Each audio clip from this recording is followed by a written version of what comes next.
At the end of spring ball, which player are we going to look back on and say, this guy was the most improved?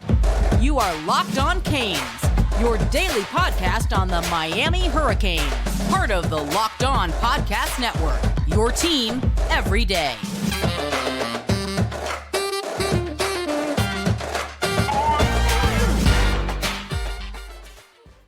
Happy Sunday. I'm Alex Donno. I'm a University of Miami alumnus, longtime South Florida sports radio vet, and contributor to allhurricanes.com. And thank you so much for making Locked On Canes your first listen. We are available free wherever you get your podcasts and available free on YouTube.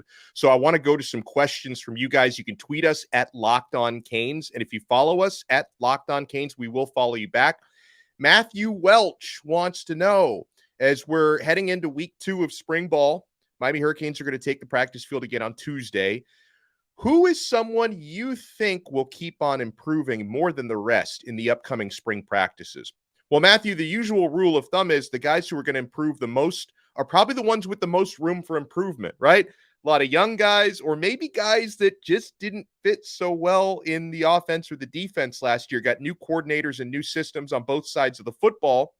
So I am tempted to say that Tyler Van Dyke is going to be one of those guys who I'm not sure if it's really a matter of improving, just fitting better with this offense than he did with the one last year. But as far as like players actually getting better, Jacurri Brown is a big one because I already see him, watching a lot of drills, but I already see him looking more accurate and comfortable as a passer.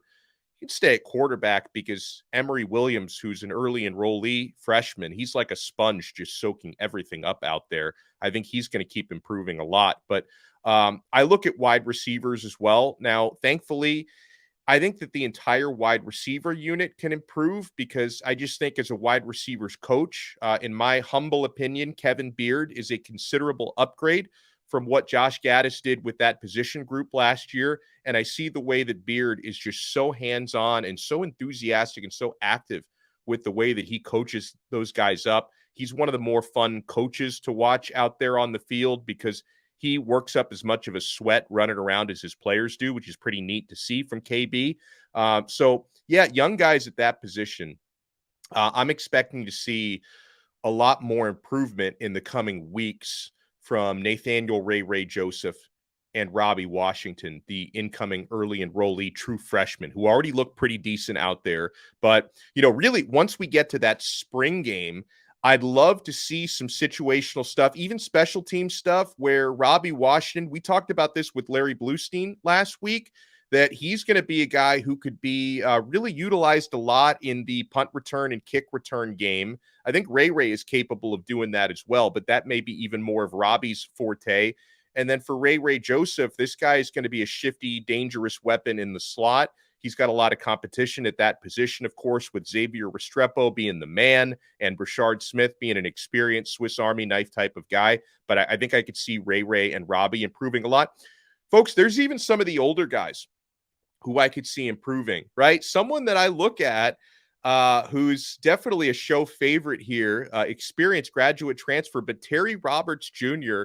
out of Iowa, who just had his first spring week of practice with Miami a couple weeks ago before spring break. But I just look at someone like that who's already a really solid, experienced cover guy, kind of getting to know the area, getting to know new coaches and new teammates. And I think he's got a lot of potential because he was a really good cover corner in the Big Ten for the last several years. So I could see him, now that he's just more comfortable with his living situation and with his teammates and getting to know his coaches a little bit better. I could see someone like that improving a lot. I could say the same thing for Devontae Brown, because some of the newcomers are at just chemistry wise and learning everybody are at a little bit of a disadvantage for the first week. And then you kind of, you pick up pretty quickly once you get deeper into the spring period. So I could see that.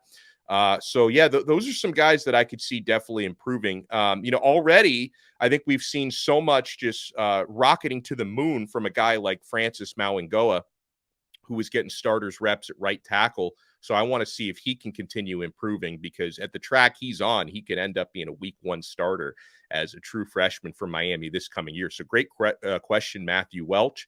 And yeah, for the most part, the guys you're going to see improving the most are the guys who are either younger or coming off a tough year that probably have the most room for improvement. Like, I wouldn't say Cam Kinchins, right? Like, Cam Kinchins is already one of the best, 1, 2, or 3 safeties in the entire country. There's not a whole lot of improvement for that guy, but there are certain other guys who have more room for improvement.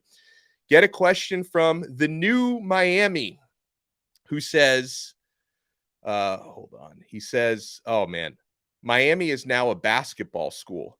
How do you feel about it? I'm a Miami alum.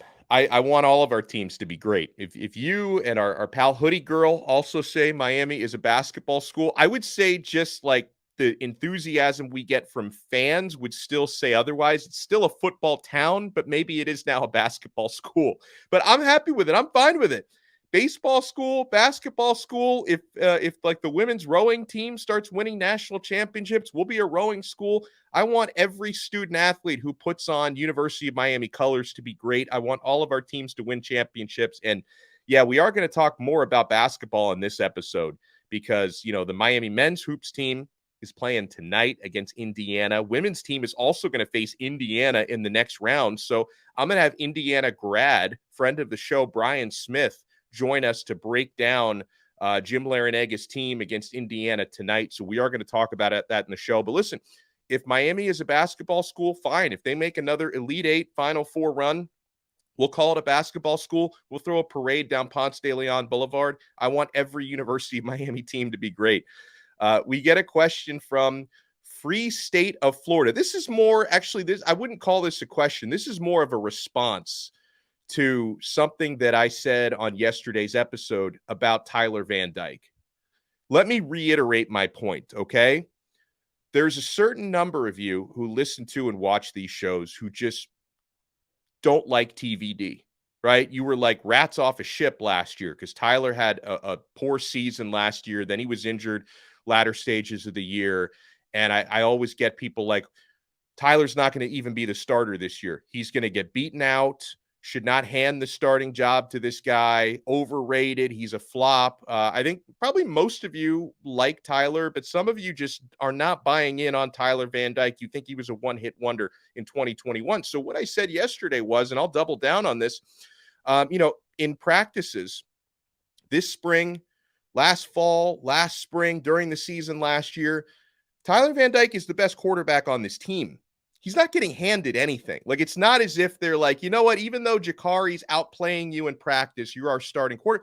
It's not like that. Tyler Van Dyke has been routinely outplaying the competition in practice. So all I was saying was he's not being handed anything. That's not what's happening here. If you don't like Tyler, then you got to keep in mind he is the best quarterback on this team right now. So we get a comment, and I like this comment a lot, from Free State of Florida, who says, is he terrible? No, he isn't. However, you act as if Tyler Van Dyke didn't get benched against MTSU. Van Dyke was awful last year. He has to prove he can lead a team and take the necessary steps to be consistent. Press pause on your faith in him. Don't be a fan of a player because you like a player. Based on last year's performance, Van Dyke should not be handed anything. He has to prove it, Alex. Well, you know what? I can meet you in the middle on that, Free State of Florida, because I totally agree he has to prove it, right? And I'll say this. If during the latter parts of spring football, if Tyler Van Dyke gets outplayed by, and I don't care who it is, if it's Jacurri or even Emory Williams, because, yeah, I'd like Emory Williams to use his red shirt the first year, but if he's the best of the three by the end of fall camp, you start him. If Jacurri's the best of the three, you start him. If Tyler's the best of the three, and I expect he will be, you start him. So I'm totally with you, man. I don't want you to think that I'm part of like some Tyler Van Dyke Illuminati where, I'm like pushing some agenda. I just think that I think Tyler is the best quarterback Miami has right now. And I think he's going to fit a lot better in Shannon Dawson's offense than he did in Josh Gaddis's offense. But I'm with you, man. Don't hand it to him. If he gets outplayed, it is what it is. May the best man win, no matter who that might be. Oh, we get a couple of great questions on Miami's defensive line. I want to tackle those next here on Locked On Canes. But first, I want to tackle a Built Bar. No, I don't want to tackle it. I want to eat it. Guys, the Built March Madness bracket is here. We know you have a favorite bar or puff, and now is your time to make it count. Go to builtmarchmadness.com to vote for your favorites. They got a full bracket on there. It's really cool. You know, I'm going to be voting for the cookie dough chunk puff, which I think pound for pound is the best Built Bar or puff. But there's so many good ones, it's hard to pick. And if you want the Canes to win it all, then you'll be voting for that bar or puff too, or vote for your favorite because there's some great options out there. Support your bar or puff. And when you vote for your favorite bar or puff, you're going to be entered into a drawing where 50 lucky Locked On listeners will get a free box of Built. Not only that, but one Locked On fan will win a 12-month subscription to Built to have Built best bars or puffs delivered monthly straight to your door. That's a heck of a prize. You got to try Built. Built, the best protein bar ever. Seriously, they're so amazing. You won't even think that they're good for you, but they're pretty good for you. What makes Built bars and puffs so good? Well, for starters, they're all high in protein, low in sugar, and covered in 100% real chocolate. That's right, real chocolate. Run to builtmarchmadness.com right now to vote for your favorite bar or puff and pick up a box while you're there. You can vote every day in March, so hop in and support your pick. You know I will, because I love me some Built bars. Thank you so much for making Locked On Canes your first listen today. We're available free wherever you get your podcasts and available free on YouTube. We will be joined in a few minutes by Brian Smith from allhurricanes.com and Fan Nation to preview Canes Hoosiers tonight, 8:40 p.m. on TBS, round of 32 in the NCAA tournament. And I want to warn you, Brian Smith, as much as we love him, he's the enemy. He's an Indiana grad. So we're going to get the skin. Nobody knows Indiana's team better than he does. Well, maybe a few people do, but I don't know them, and I know Brian. So Brian's going to give us the breakdown on Miami versus Indiana. Let me tackle a couple more of you guys' football questions first, and I want to remind you, you could tweet us questions for future Q&As at Locked On Canes. And if you follow us on Twitter at Locked On Canes, we will follow you back. Get a great question and kind of a loaded question from JR Canes 83. He asks, hey, since Lance Guidry's defense is about disruption and tackles for losses, how many total sacks will this D get for the year? And who will be the leader in sacks this year? And then he says, also, how many sacks do you predict the following will have?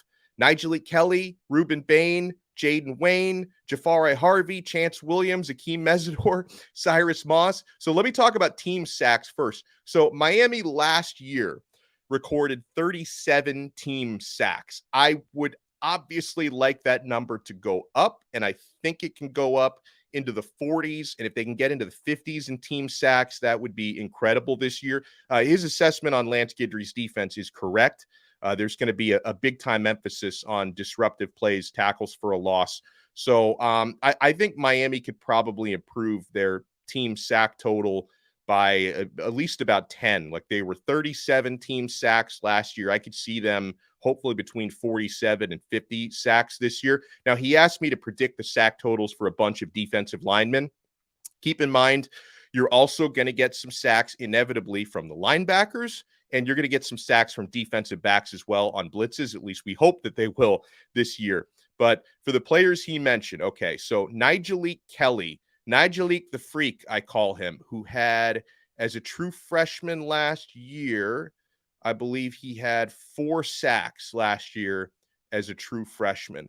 I'm going to go with Nyjalik the Freak I'm going to go 7.5 for Nyjalik. I think we're going to see a pretty good, it's almost like that's almost like a 100% improvement. If he goes from 4 to 7.5, he's going to get on the field a lot more, but there's also going to be a rotation with a lot of hungry guys on that line.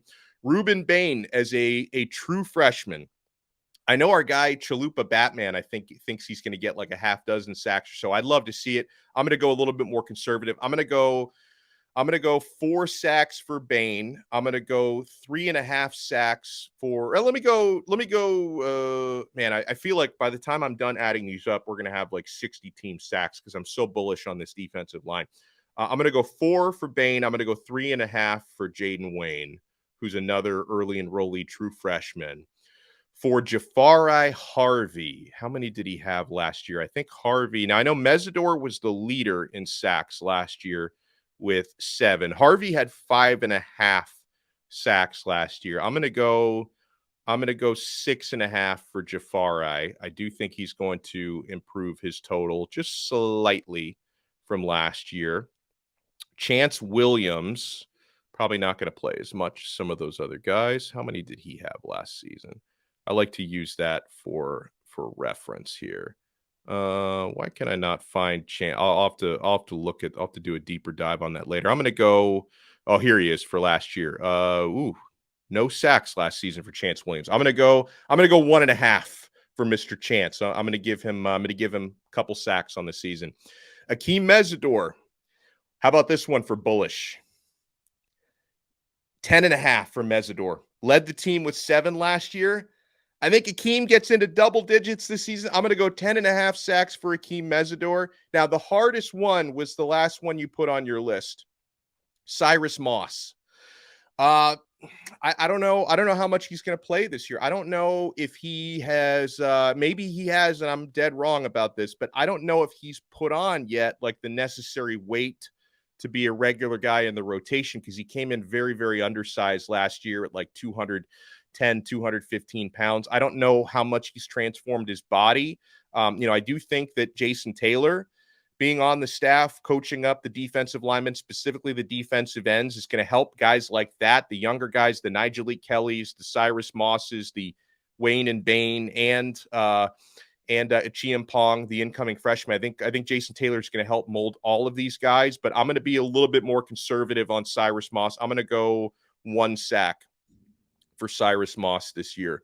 So that's where I see the totals for those guys. And I could see Miami raising the team total from about 37 sacks last year to 47, 48, something like that this season. So that is the best I can do for answering your awesome question there, JR Canes. And we get kind of a similar question from Cooking Kane. I don't know what you're cooking today, but he says, do you see Akeem Mesidor shifting inside since we have so much depth at defensive end this year?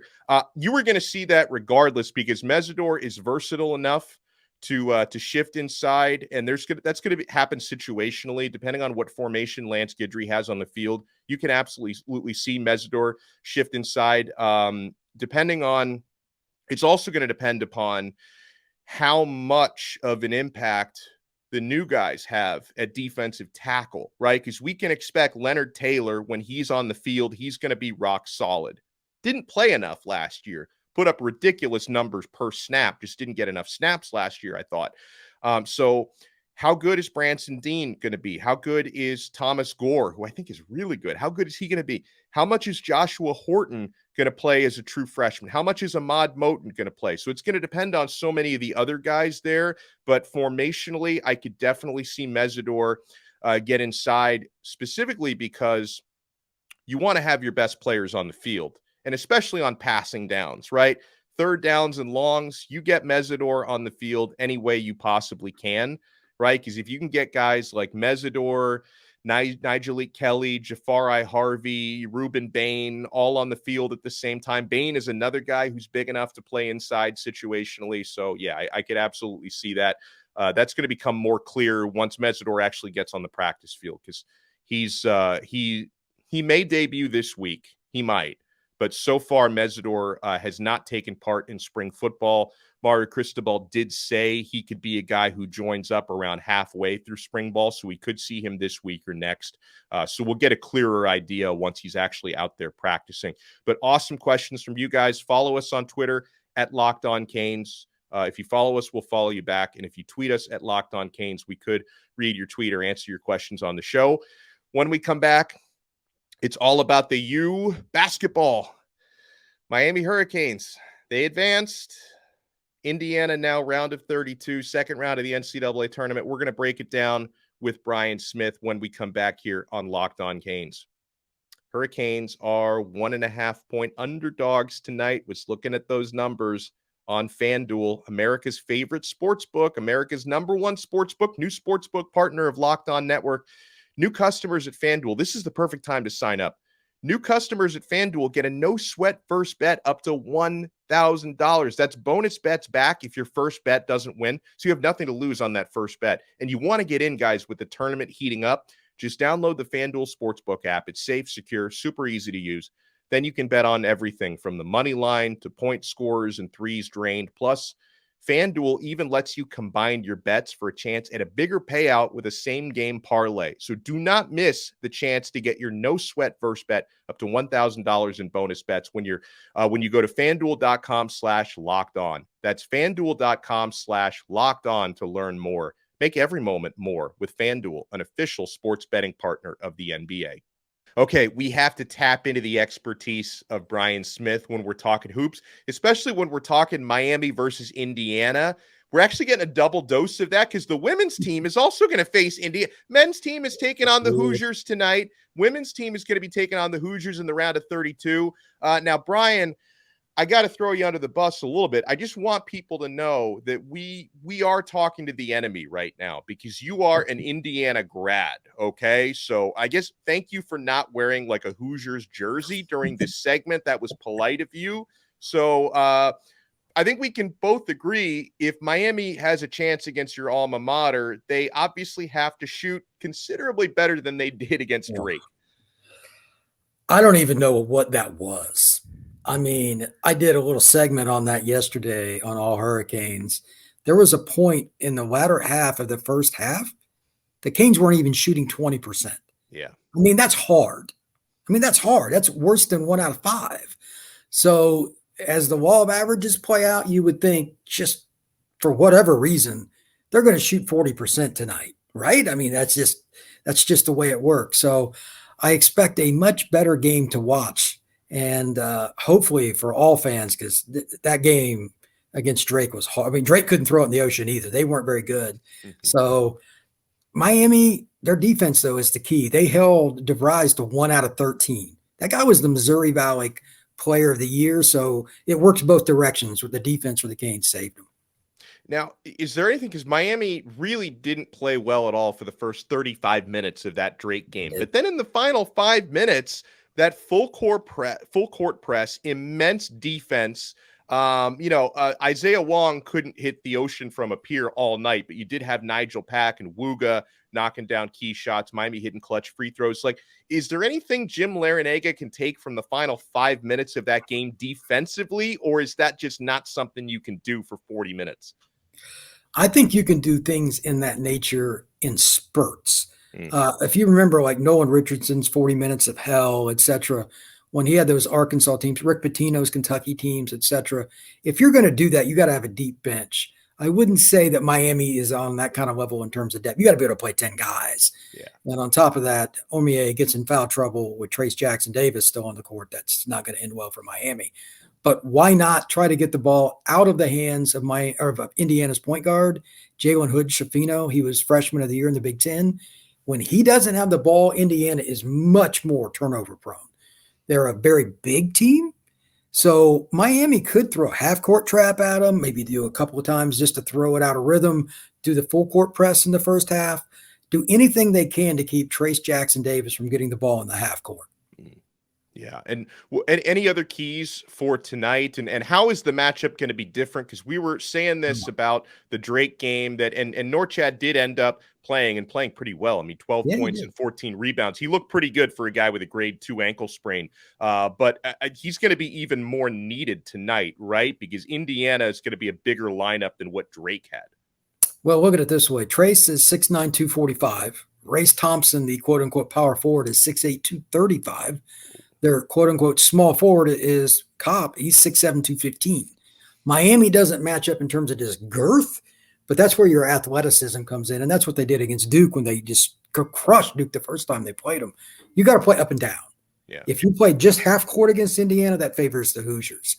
So, again, whether it's press, whether it's a trap, switching, Indiana doesn't see teams with this much athleticism very often. Miami's as athletic pretty much as any team in the country. I expect Jim and Larrañaga's squad to really be aggressive on the perimeter to try to create turnovers and get the ball out. Because, like Race Thompson is going to be able to post up if he wants Jordan Miller, who's a good defensive player. But is Jordan really going to bang with him? Probably not. So it'll be interesting to see if they double the post when a guy like Race gets the ball and how they do that. Trace can score 20, but like Race Thompson scored 20 in the last game. He's one of the most up and down players in all of college basketball. If Indiana's going to get beat tonight by Miami, the Hoosiers can't have him getting 10-plus points. That's Miami's goal. They got to keep Race Thompson from going off. It's going to be a tough one, Brian. Do you have a prediction how it's going to play out? Round of 32, Miami, Indiana. I would pick Indiana, and they're favored by 1.5. But this is a game where it's really just going to come down to a shot and fouls. Yeah. Again, Emory can never, in any sense of this game, be on the bench for more than a very short. They don't have anybody else to guard Trace. And he'll play 35-plus minutes himself. There's a game earlier this year. Trace didn't come out of the game. So he's very well conditioned. Miami needs to find somebody off the bench. Maybe this is the game Walker steps up and does some things, and maybe he comes in and plays against Race Thompson, and that helps because they might have to go with a bigger lineup because Indiana's so big. But I'll take Indiana just because of their size. I think they'll win on the boards and get a few more putbacks.